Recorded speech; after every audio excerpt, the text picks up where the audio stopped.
அதாவது வந்துங்க அதிமுக பாரதிய ஜனதா கூட்டணி என்பது ஏற்கனவே கடந்த சட்டமன்ற தேர்தலில் இருந்த ஒரு கூட்டணி. இடையிலே அந்த கூட்டணியில் ஒரு பிளவு உருவாகி மீண்டும் வருகின்ற சட்டமன்ற தேர்தலில் பலம் பொருந்திய ஒரு கூட்டணியை உருவாக்க வேண்டும் என்ற நோக்கத்தோடு அனைத்திந்திய அதிமுகவினுடைய பொதுச் செயலாளர் எடப்பாடியார் அவர்கள், அதே நேரத்தில் பாரதிய ஜனதா கட்சியினுடைய அகில இந்திய தலைமையின் சார்பிலே அவர்களும் சேர்ந்து இன்றைக்கு இந்த கூட்டணியை உருவாக்கி இருக்கிறார்கள்.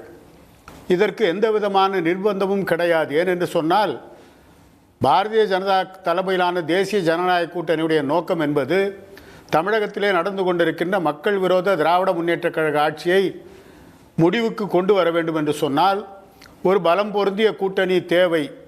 அதை போலவே அதிமுகவினுடைய குறிக்கோள் லட்சியம் எல்லாம் தீய சக்தி திமுக ஆட்சியை விட்டு அகற்றப்பட வேண்டும் என்கின்ற குறிக்கோளோடு அவர்களும் செயல்பட்டு கொண்டிருக்கிறார்கள்.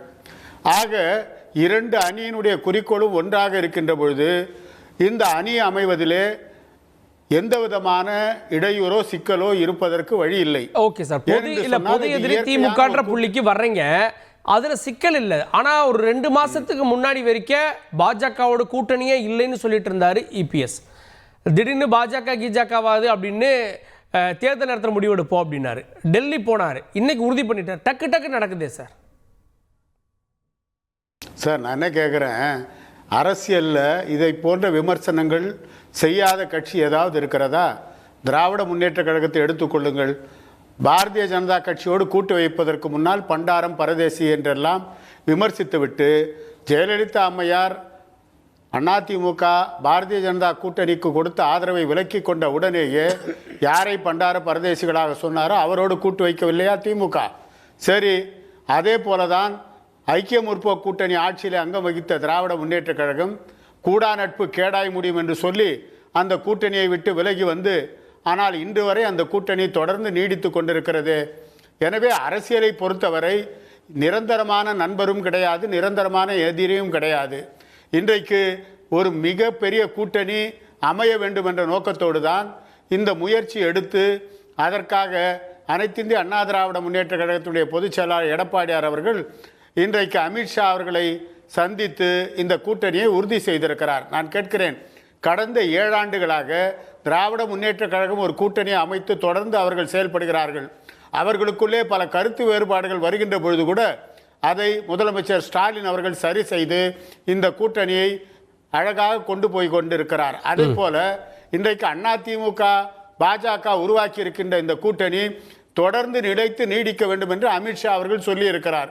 எனவே தேர்தல் களத்திற்கு இன்னும் ஓராண்டு இருந்தாலும் கூட 2 இயக்கத்தினுடைய தொண்டர்களுக்கும் இணக்கமான உறவு வர வேண்டும் என்று சொன்னால் இப்பொழுதிலிருந்தே அதற்கான ஆயத்த பணிகளை உருவாக்க வேண்டும் என்ற நோக்கத்தோடு தான் இந்த கூட்டணி தற்போது உருவாக்கப்பட்டிருக்கு. உங்க கட்சி கூட்டணியில் இருக்கின்ற அடிப்படையில் கேட்கிறேன், இந்த முனைப்பு தொடங்கியது டெல்லியிலையா இல்ல கிரீன்வேஸ் சாலை சென்னையிலையா?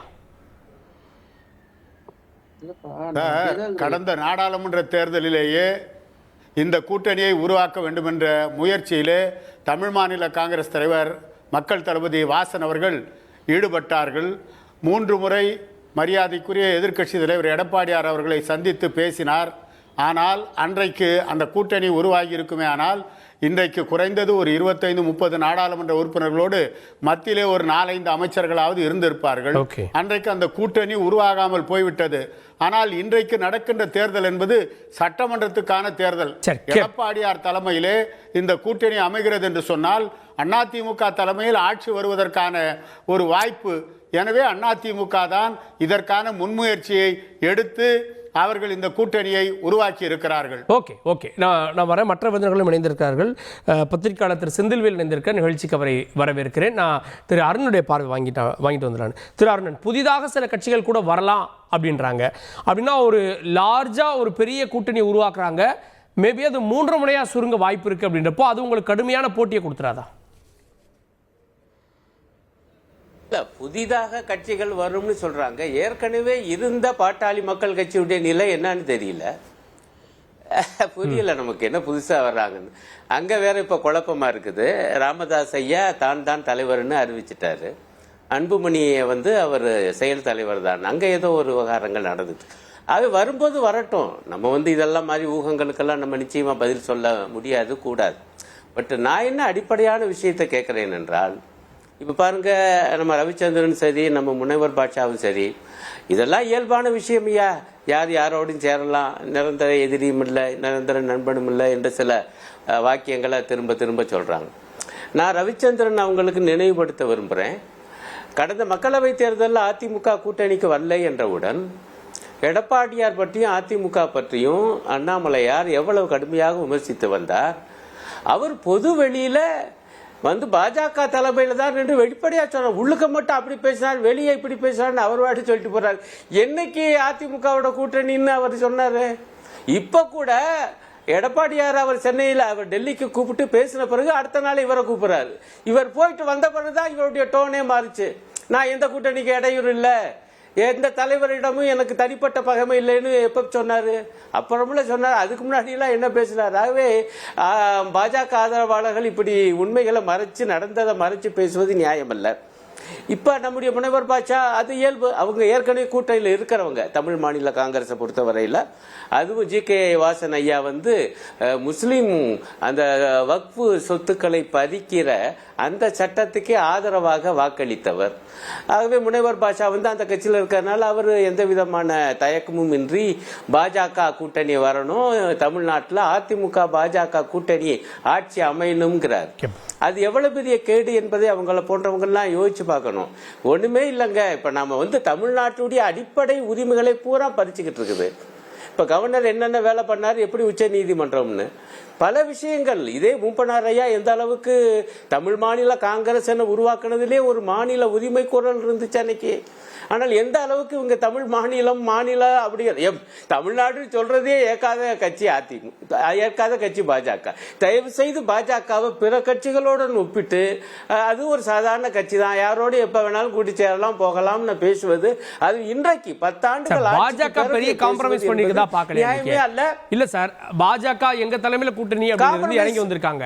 அண்ணாமலையை ப்ரொஜெக்ட் பண்ணிட்டு இருந்தாங்க. இன்னைக்கு அண்ணாமலைக்கு பதிலா நயினார் வர்றாரு. நாளைக்கு ஒரு பெரிய காம்ப்ரமைஸோட வர்றாங்கல்ல. உண்மை உண்மை. அதுதான் ஆபத்து அதிமுகங்கிறேன். அதுதான் ஆபத்து தமிழ்நாட்டு மக்களுடைய உரிமைகளுக்குங்கிறேன். ஏன்னா இவங்களுக்கு தெரிஞ்சு போச்சு அண்ணாமலை தலைமையில பாஜக பெருசா வளர்ந்துச்சுன்னு சொல்றதெல்லாம் வெறும் பலூன் தான். அது அமித்ஷாவும் தெளிவா உணர்ந்துகிட்டு என்ன பண்ணிட்டாங்க, ஐயா நீ விலகிரும் பிள்ளாய், நாங்க அவங்களோட தான் கூட்டணி சேர்ந்துதான் இங்க ஏதாவது வேலை செய்ய முடியும் அப்படின்னு ஒரு முடிவுக்கு வந்துட்டாங்க ஐயா. ஆகவே அதிமுகவுக்கு வந்து மிகப்பெரிய எச்சரிக்கை இது வந்து நாங்க எங்களை போன்றவங்க தர வேண்டியிருக்கு. ஓகே ஓகே கேட்போம், நம்ம இன்னும் விவாதிக்கலாம். திரு செந்தில்வேல்கிட்ட, அமித்ஷா அவர்கள் சென்னைக்கு வந்து ஒரு கூட்டணியை இறுதி பண்றாரு. இது போன்ற நிகழ்வுகளாக தேர்தலை ஒட்டி நடக்கும். 2014 இதே மாதிரி ஒரு வானவில் கூட்டணி அமைச்சப்போ ராஜ்நாத் சிங் வந்து இந்த மாதிரி அமைச்சார். இவ்வளவு காலத்துக்கு முன்னாடி ஒரு கூட்டணி அமைதுன்னா அவங்களுடைய வியூகம் என்னவா இருக்கும்? நிச்சயமாக கார்கே, இருக்கக்கூடிய விருந்தினர்கள் அனைவருக்கும், தந்தி தொலைக்காட்சியுடைய நேயர்களுக்கும் வணக்கம். இதுக்கு முன்பாக உங்கள் கேள்விக்கு பதில் சொல்லக்கூடிய மிகச் சுருக்கமாக 2 முக்கியமான விஷயத்தை சொல்லிடணும். ஒரு மத்திய உள்துறை அமைச்சர் அவர் வந்து இன்றைக்கு வந்து எவ்வளவு துணிச்சலோடு உண்மைக்கு புறம்பான கருத்துக்களை தமிழ்நாட்டுக்குள்ள வந்து பத்திரிகையாளர்களிடம் தெரிவித்தார் அப்படிங்கிறது எனக்கு உள்ளபடியே பேர் அதிர்ச்சியாக இருக்கு, வருத்தமாக இருக்கிறது. ஒரு உள்துறை அமைச்சர் அப்படி பேசக்கூடாது. பொதுக்கூட்ட மேடைகளை யாரும் பேசலாம். 2-3 முக்கியமான விஷயங்களை சொல்லிடுறேன். செம்மொழி தமிழாய்வு நிறுவனத்தை வந்து பாஜக வந்ததுக்கப்புறம் அங்கே தொடங்கினாங்க, கொண்டு வந்தாங்கன்னு சொல்றாரு. 2008 மே 19 ஐக்கிய முற்போக்கு கூட்டணி அரசு இருக்கின்ற பொழுது இங்கே முத்தமிழர் டாக்டர் கலைஞர் இருக்கின்ற பொழுது சென்னையில் கொண்டு வரப்பட்டது செம்மொழி தமிழாய்வு நிறுவனம். அதை வந்து அவர் வந்து என்ன சொல்றாரு, நாங்க கொண்டு வந்தோங்கிறாரு. நாங்க வந்ததுக்கு அப்புறம் தான் திருக்குறள் மொழிபெயர்க்கப்பட்டிருக்கிறது அப்படிங்கிறார். மரியாதைக்குரிய நம்முடைய நரேந்திர தாமோதரதாஸ் மோடி அவர்கள் பிரதமராக வருவதற்கு முன்பாக 2014க்கு முன்பாகவே 82 மொழிகளில் திருக்குறள் வந்து மொழிபெயர்க்கப்பட்டிருந்துச்சு. இந்த ஆண்டு பட்ஜெட்ல தமிழ்நாடு அரசு 133 லட்சம் ஒதுக்கீடு செய்திருக்கிறது. உலக மொழிகளில் எல்லாம் திருக்குறளை வந்து மொழிபெயர்ப்பு செய்ய பலமுறை அதை செஞ்சுட்டாங்க. அப்புறம் நான் பலமுறை சொல்லியிருக்கிறேன் தமிழ்நாடு அரசிட்ட, பொறியியல் கல்வியையும் மருத்துவ கல்வியையும் அவரவர் தாய்மொழியில் தாருங்கள் என்று சொன்னேன், கேட்க மாட்டேங்கிறாங்கிறாரு. 2006ஆம் ஆண்டு இங்க கொண்டு வந்துட்டாரு. பொறியியல் கல்வி வந்து முத்தமிழர் டாக்டர் கலைஞர் தமிழில் கொண்டு வந்து விட்டார். எஸ், பொறியியல் கல்வியை வந்து டாக்டர் கலைஞர் கொண்டு வந்துட்டார். கொஞ்சம் கூட கூச்சமின்றி எப்படி இவ்வளவு எல்லா டேட்டாவும் இருக்கும்போது எப்படி இப்படி வந்து ஒரு பொய்யை வந்து சொல்லிட்டு கடந்து போக முடியும் தெரியல. பாஜக வந்த பிறகு எல்லா மாநில மொழிகளிலும் மருத்துவ கல்வி வந்துட்டு தான் ஒரு இதை சொல்றாரு, உண்மைக்கு புறமான தகவலை சொல்றாரு. போஜ்புரியில வந்துடுச்சா மருத்துவம்? குஜராத்தி மொழியில் இருக்குதா மருத்துவம்? ராஜதானி மொழியில் வந்துருச்சா மருத்துவம்? மராட்டியில் கொண்டு வந்துட்டீங்களா மருத்துவத்தை? எப்படி சொல்றீங்க? 2022ஆம் ஆண்டு மத்திய பிரதேசத்தில் சொன்னீங்க, ஹிந்தியில கொண்டு வந்தீங்க. இவங்க வேற மொழி என்று சொல்லுதே, இங்கிலீஷ் இல்லாமல் ஹிந்தி மட்டும்தான். சோ இப்பவே ஆரம்பிச்சிட்டாங்க பாருங்க. அதுக்காக சொல்றேன். ரைட், இது ஒன்று. இன்னொன்று, நான் எனக்கு சில கேள்விகள் இருக்குது. இந்த கூட்டணி என்னவா இருக்கும் அப்படின்னு கேட்டீங்கன்னா, ரெண்டு விதமாகவும் வாய்ப்பு இருக்கிறது. ஒன்று, திமுகவிற்கு எதிரான வாக்கு இன்னொரு அணியாக பிரியாமல், அது அதிமுக பாஜக அலையன்ஸ் அப்படிங்கிற இடத்துல இருந்து அந்த அணிக்கு போவதற்கான வாய்ப்புகள் இருக்கிறது என்ற இடத்திலிருந்து பார்த்தால் இந்த அணி ஒரு போட்டியை இன்னும் கொஞ்சம் அதிகப்படுத்தக்கூடும். யாருக்கு? திமுக அலையன்ஸுக்கு கொஞ்சம் போட்டியை அதிகப்படுத்தக்கூடும் அப்படிங்கிற ஒரு பார்வை இருக்குது. அதே இப்படி பார்த்தீங்கன்னா, பாலிடிக்ஸ்ல 1+1 அப்படிங்கிறது 2 மட்டும் இல்ல, 0 ஆகலாம், மைனஸாகவும் ஆகலாம். ஏன் அப்படின்னா, கடந்த சட்டமன்ற தேர்தலில் அதிமுகவும் பாஜகவும் கூட்டணி அமைத்து பெற்ற வாக்குகளை விட பாஜக கூட்டணியின்றி அதிமுக கடந்த நாடாளுமன்ற தேர்தலில் பெற்ற வாக்குகள் சற்றே அதிகம். சொன்னது யாரு? மரியாதைக்குரிய எதிர்க்கட்சி தலைவர் எடப்பாடி பழனிசாமி அவர்கள். ஏன் சொன்னார்? பாஜக இன்றி நாங்கள் வெளியில் வந்த காரணத்தினால்தான் எங்கள் வாக்கு சதவீதம் உயர்ந்தது, நாங்கள் 2 பேரும் சேர்ந்து இருக்கும்போது அந்த தோல்வி எங்களுக்கு ஏற்பட்டது அப்படிங்கிற கருத்தையும் பதிவு செய்கிறார். ஏன் அப்படின்னா, நீங்க மைனாரிட்டிஸோட ஓட்டு முற்று முழுவதுமாக அதிமுக அணிக்கு செல்லாமல் போனதை நம்மளால பார்க்க முடிகிறது. அப்புறம் சவுத்தில் இருக்கக்கூடிய பிரச்சனை, இவங்க அதை எப்படி டேக்கிள் பண்ண போறாங்கன்னு தெரியல. இன்னைக்கு ஓபிஎஸ்ஐ பற்றிய கேள்விக்கு எந்த இடத்துலயும் அமித்ஷா என்ன செய்யல, தெளிவான பதில் கொடுக்கல. நம்ம முதல்ல நான் தந்தி தொலைக்காட்சியிலும் ஆயுதத்தில் அதை பேசியிருக்கிறோம். கார்கே, அதிமுக பாஜக கூட்டணி தான் உருவாகும் என்பதையும் நான் அடித்து சொன்னேன். அதே மாதிரி இன்னொரு விஷயத்தையும் நான் சொன்னேன், ஓபிஎஸ் உள்ள கொண்டு வரக்கூடாது என்பது மட்டும்தான் எடப்பாடி பழனிசாமியோட டிமாண்டா இருக்கும். அண்ணாமலையினுடைய மாநில தலைவர் பதவி அவங்களுக்கு இடையூறா இருக்கும்.